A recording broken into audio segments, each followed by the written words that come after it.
खाखरा बनाने के लिए लकड़ी का जो ये चीज़ है, कुछ चीज़ें ऐसी होती है कि जिसको नाम नहीं दिया जाता, बस वो दबाने का है। मतलब जब तवे में आपका खाखरा सेकते हो तो उस समय खाखरे में बबल ऊपर तक न आ जावे, मतलब रोटी फुलका रोटी न बन जावे ने, उसके लिए सेकते समय बार बार इससे दबाया जाता है, बार बार।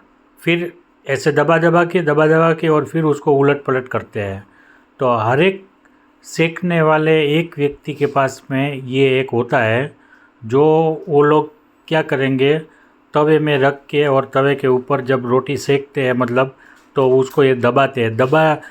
इसकी जो दबाने की टेक्नोलॉजी है ना, वही खाखरे का एक सीक्रेट है कि खाखरा क्रिस्पी कैसे बनता है। खाखरे को क्रिस्पी बनाने का मेन तरीका इसके ऊपर है। रेसिपी का अपना रोल है, लेकिन इसका महत्व उससे भी ज़्यादा है ये कोई भी तवे पे। और खाखरे का जो तवा है वो हमेशा मोटा और थिक होना चाहिए। अगर इसकी हम साइज़ नापे तो ये लगभग आप समझो पेन, अपनी पेन है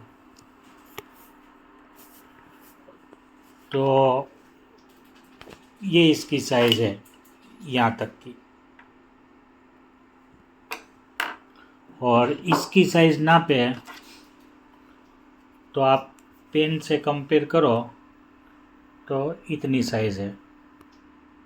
पर इसमें इम्पोर्टेंट जो है, इसकी एक खासियत ये है, इसमें इम्पोर्टेंट इसकी साइज़ या वो नहीं है, इसके टेक्नोलॉजी जो बनाने में कर्व के ऊपर है। अगर आपका तवा है उसका कर्व मान लो 180 डिग्री है, तो इसका कर्व सेम होना चाहिए।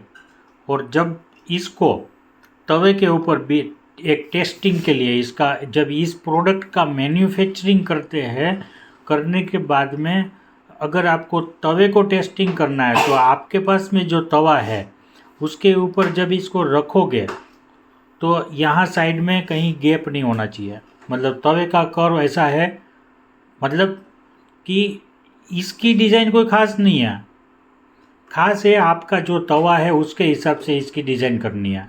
दोनों एक दूसरे के साथ में यूँ फिट बैठ जाना चाहिए, गैप नहीं रहना चाहिए।